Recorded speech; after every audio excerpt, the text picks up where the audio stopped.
This is Hagley Park North. I'm on my way to the Botanical Gardens. It is a beautiful day in Christchurch, as you can see. As I continue my journey nomadically, it always takes a little bit of getting used to and finding your rhythm again. And after rushing down to Christchurch to meet up with some friends, I had only booked a couple of nights in Christchurch, and then I realized, wait, I can slow down now and take my time, and I kept going to places in Christchurch I had never been before, so I decided to stay. And because there are fewer tourists, I was able to change all of my accommodation and transportation plans with no fee, and also successfully rebook them for a few days from now. The other cool thing about staying a bit longer is one of the parts I've loved about traveling is meeting great people as in each country and meeting them again in other countries. And so I met Fran in Argentina a couple years ago, and he's now living in Christchurch, and he's a farrier, I think. So he repairs the shoes of horses and clips their nails and stuff, so I got to see him do that today. So I'll throw in a couple of pictures so you can see that, because it's really cool.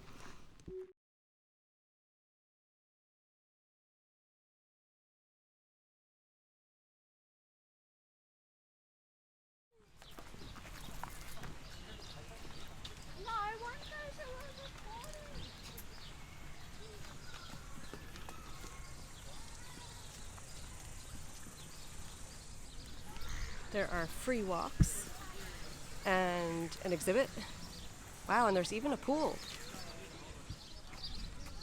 I would say the Botanic Gardens are a great place to bring a picnic lunch if you get here in the summer. Really good for families, friends, solo, anything. Remnants from the holiday, and there's even a cafe here.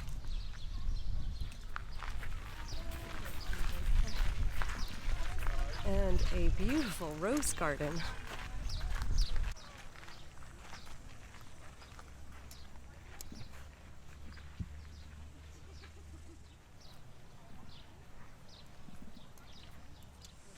And just outside the rose garden are dahlias and other amazing flowers. Yeah, they're dahlias. Wow, so many colors.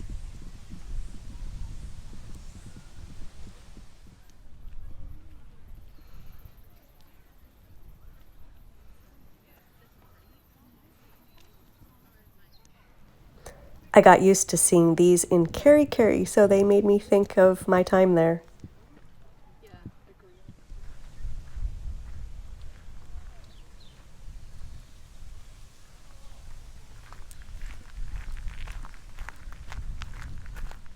That is the Peacock Fountain, and we are now right in the city center. And over there is a really great place called the Cellar Door. Really fun flights of wine, good food, and a movie theater. Right now, are we going to find one penguin? What, do you want to find some more? When? Yeah.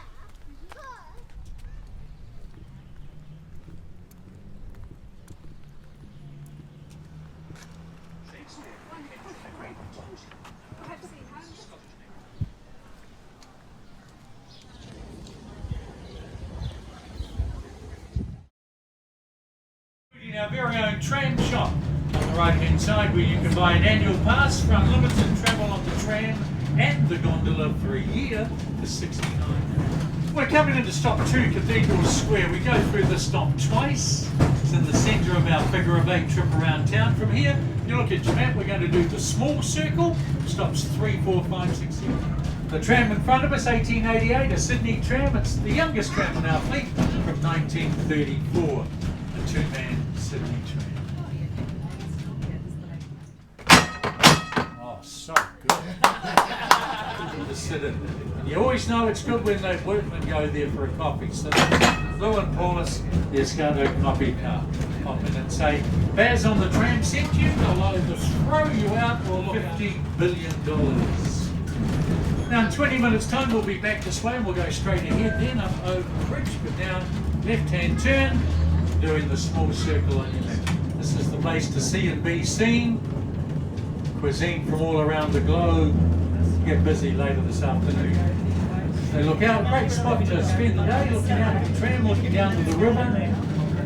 Bridge of Remembrance to the right, the National Earthquake Memorial 2 blocks further down the river. And a must visit down the lane, the indoor Riverside Farmers Market.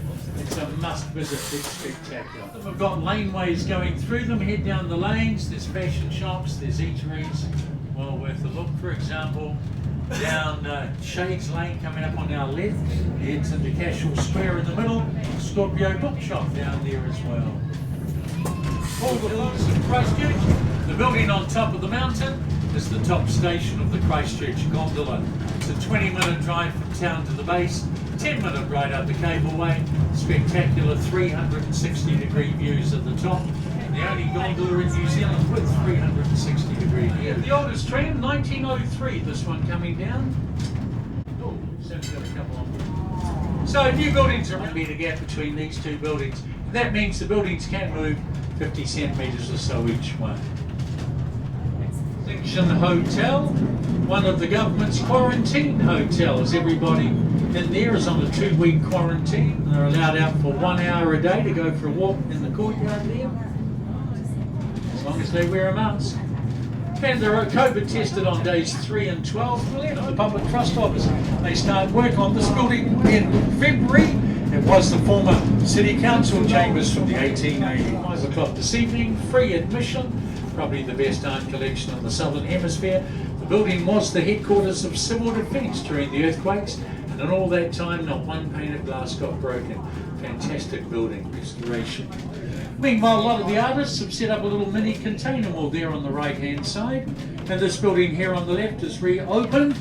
Galleries, shops upstairs and down, the magnificent Fudge Cottage down the end of the corridor, and the Gelato ice cream restaurant out front. This is stop number.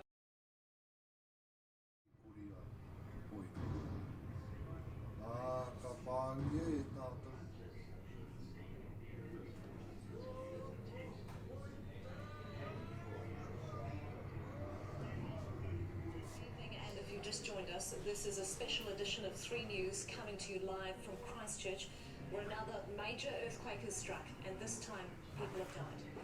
It's only from the air that we can see the nobody knows. It was one of many Christchurch landmarks smashed in the latest quake. Oh, I don't mind, you choose. I'm like, no, make a choice. Do you want to go to sushi?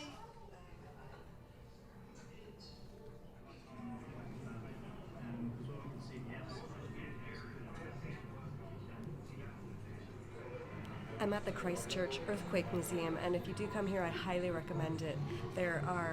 You'll just get a much better understanding of what happened in 2010, 2011, and even a better understanding of what you're seeing in CBD. There are stories here of people that survived. There's news footage. There are images here and great films also that explain the liquefaction process that damaged most of the buildings here. So highly, highly recommend spending at least an hour in this museum when you come to Christchurch. The Christchurch tram is another great way to get to know the city. It's about an hour-long ride to see the whole thing, and you can hop on, hop off. I've certainly been enjoying my day so far.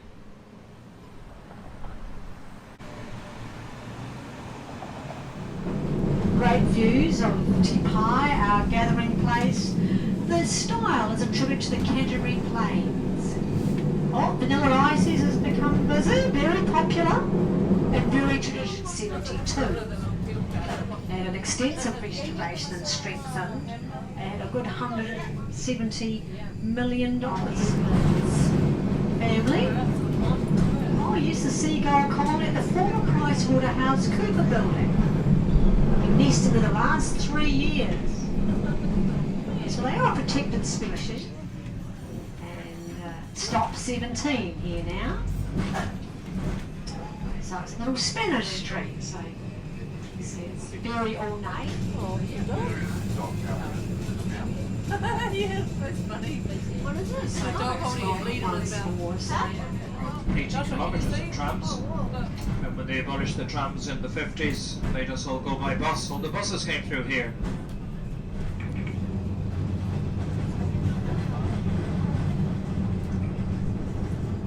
Coming in a and for 4 years now in succession, it's been voted the best bar in Christchurch. Lovely mirror on the right with the penguins taking a dip in the Antarctic. It's been here about a couple of months now. Next to it, the library, the name Tauranga, still on the right hand side. Looks as if it's closed today. It's 2 years old, the library, just over. It's built on 5 floors, there are viewing platforms at the top. It's too dangerous to go straight into it, so there's a lot of work to be done just to make it safe. The original cathedral was started in 1864, in this December. And it took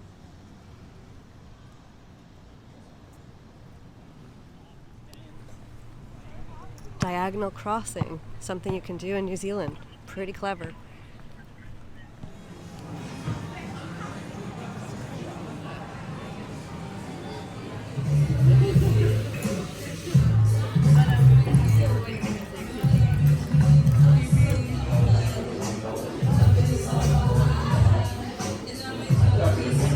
One of the things I love about taking your time when you visit a new place is that rather than trying to find a touristy place, you kind of just wander and see where you end up.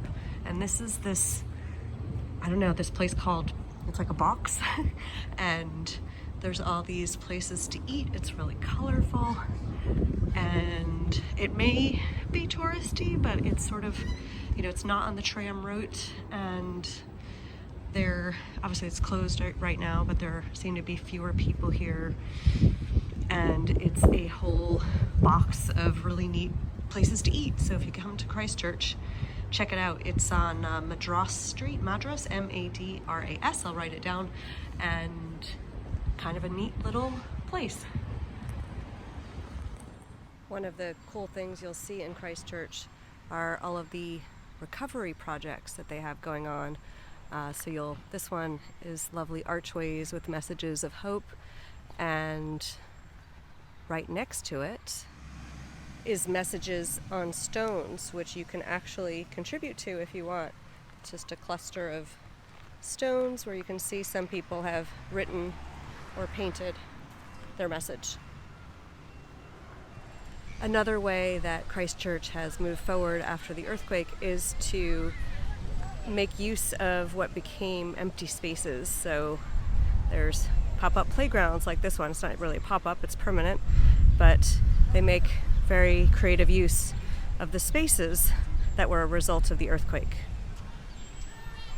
That concludes my walkthrough of Christchurch, and I wanted to leave you with a few tips. As you've seen from my walkthrough, the weather in Christchurch changes very quickly. In the same day, you could be really hot and really cold, and that's just the summer. So whatever you pack, make sure that you plan for several different seasons, potentially in a day or over if you're here for a few days. Christchurch is definitely a place with more than immediately meets the eye. You can either stay for 2 to 3 days and race through and see kind of the central area, or you can stay for up to a week and really get to know it better. So if you want to go to places like the adventure park that I showed you, the gondola is a really fun thing to do for a few hours on one of the days that you're here. And Kashmir, one of the sort of districts right outside the center, has some great hiking available. So definitely a place you can stay longer and have plenty of things to do. One of the fun parts of Christchurch is you can easily find yourself in the middle of what feels like a very central city downtown vibe, or here in the middle of a park, and there's a bunch of parks to walk through. So I will list in the show notes a bunch of places that I recommend. While you're waiting for the next episode of my travel adventures, feel free to come to my blog and check out lots of articles that I've written about New Zealand, as well as the other 24 countries that I've been lucky to go to over the past few years. See you on the next episode. Bye.